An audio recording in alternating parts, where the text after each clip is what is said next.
उसमें फिर हमारे पास धन्वंतरी के क्या क्या सॉल्यूशंस हैं, कौन कौन से ऐसे प्रोडक्ट्स हैं जिनको लेके या जिनका यूज करके हम नर्वस सिस्टम से संबंधित कुछ जो बीमारियां हैं उनको थोड़ा प्रिवेंट कर सकते हैं और उनको हम अपने शरीर को निरोगी रख सकते हैं। तो स्टार्ट करते हैं।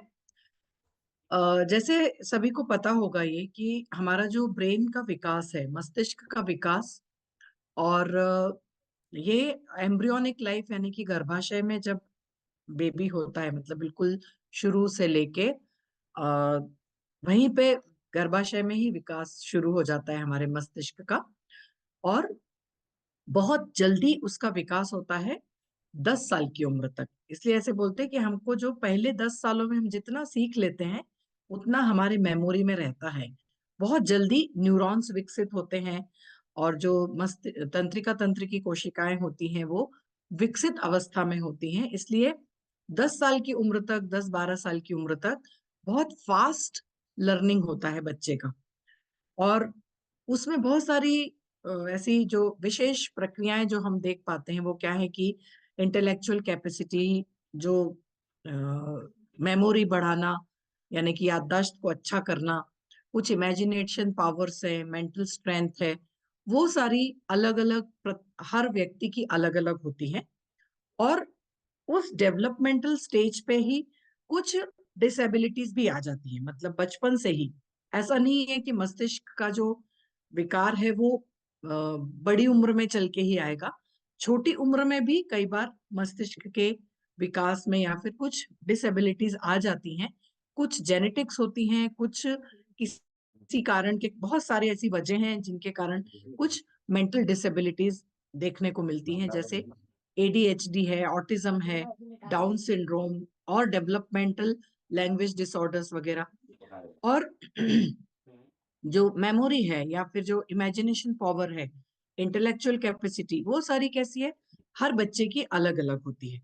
और जैसे हम बच्चों की बात करते हैं उसी तरह वही बच्चा फिर जब आगे बड़ा होता है तो उसका विकास भी वैसे ही होता है।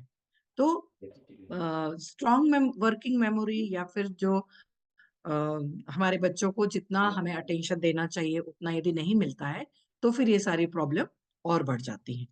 कई बार होता है कि अपना काम ठीक से करने में या फिर जो समय जितना मिला है उतना उस समय में अच्छे से काम करने में और प्लानिंग, कुछ एक्टिविटीज प्लानिंग करने में हम नाकामयाब हो पाते हैं।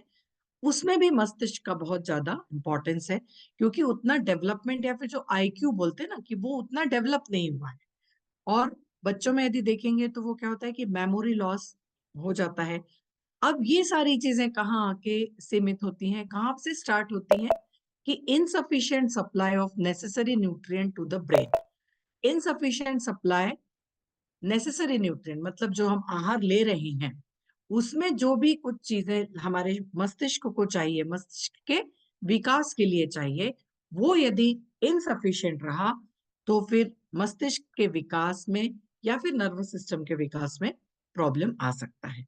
तो बहुत ज्यादा देखा गया है आजकल की लैक ऑफ कंसंट्रेशन या फिर याददाश्त में कमजोरी आना बहुत ज्यादा बढ़ते जा रहा है।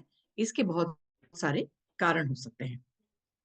अब यदि हम सिर्फ बच्चों की बात करते हैं या फिर आगे हम बड़ों की भी बात करेंगे, तो यदि चाइल्ड न्यूरो हेल्थ सपोर्ट की यदि बात करते हैं तो बच्चों में कुछ इस तरह की अ, अविकसितताएं देखने को मिलती हैं, जैसे कि न्यूरो डेवलपमेंट डिसऑर्डर्स बच्चों में हो जाते हैं, डिसलेक्सिया है, डिसकैल्कुलिया है, ये सारी अलग अलग टर्म्स हैं। कुल मिला के यही होता है कि कहीं ना कहीं कुछ प्रॉब्लम है और मस्तिष्क के विकास में कहीं प्रॉब्लम आ रहा है। जैसे डिस्प्रैक्सिया, उसमें वर्बल स्किल्स कमजोर हैं। डिसकैल्कुलाई में फिर क्या होता है, वर्बल स्किल्स या फिर इनोवेशन, जो कैलकुलेशन स्किल है वो कमजोर है। डिसलेक्सिया या में क्या है कि विजुअल थिंकिंग, क्रिएटिविटी, कुछ रीजनिंग वगैरह जो बच्चों में डेवलप होना चाहिए वो नहीं हो पाती है। ऑटिज्म है, ऑटिज्म में क्या होता है, अटेंशन टू डिटेल या फिर memory loss, deep focus, divergent thinking हो जाती है। एडीएचडी में क्या है कि हाइपर फोकस लगता है बच्चों को, उन्हें बहुत ज्यादा एनर्जी होती है, बहुत ज्यादा पैशन होता है। मेंटल हेल्थ और इस तरह से फिर बहुत सारे ये, यदि इनकी तरफ हमने बचपन में ध्यान नहीं दिया तो ये चीजें बढ़ते बढ़ते फिर जब वो किशोरावस्था में या फिर और एडल्ट हो जाते हैं तो ये कंटिन्यूअसली बढ़ते जाती हैं।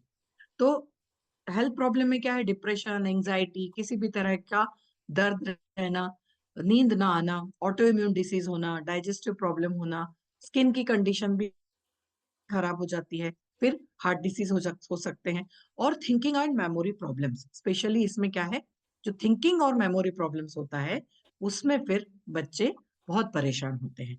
तो जो भी अभी की जो जनरेशन है, मतलब हम यदि बोलते हैं ना कि जो भी प्रॉब्लम्स है, यदि इन प्रॉब्लम को हमने उसी समय एड्रेस नहीं किया तो आगे जो जनरेशन आएगी, मतलब स्मार्ट जनरेशन जिसको बोलते हैं, उसको हमें वहीं के वहीं रिजॉल्व करना है।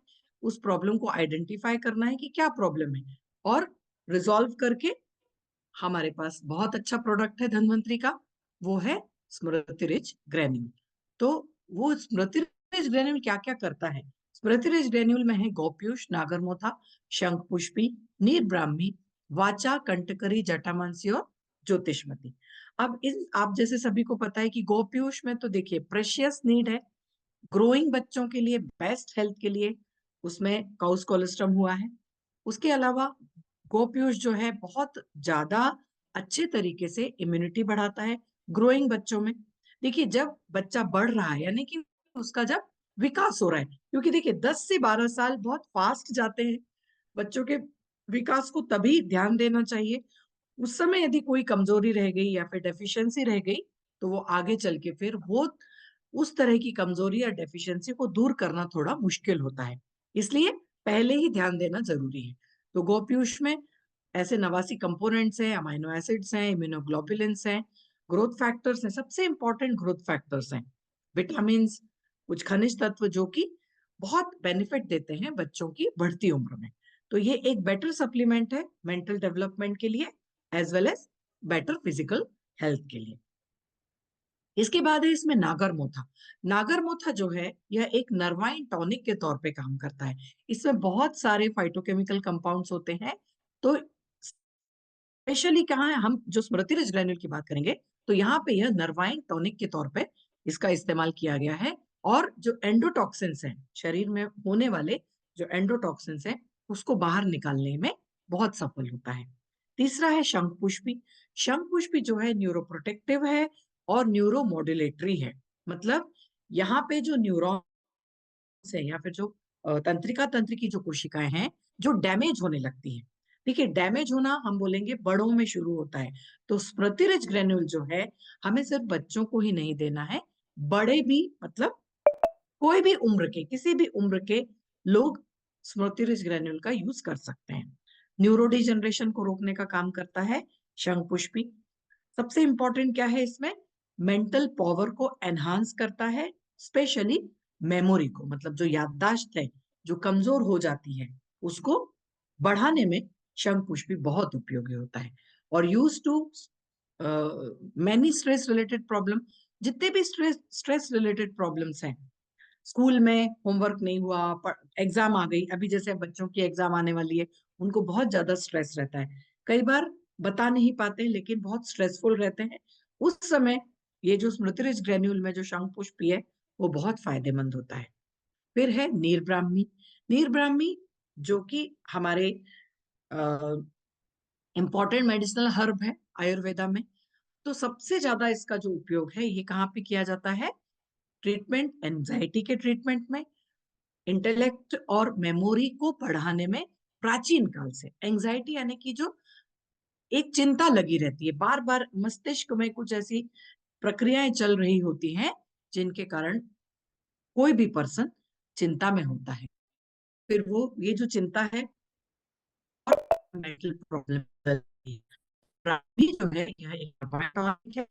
कॉग्निटिव स्किल यानी कि संज्ञानात्मक ज्ञान जाता है, और मेमोरी, एकाग्रचित्ता और याददाश्त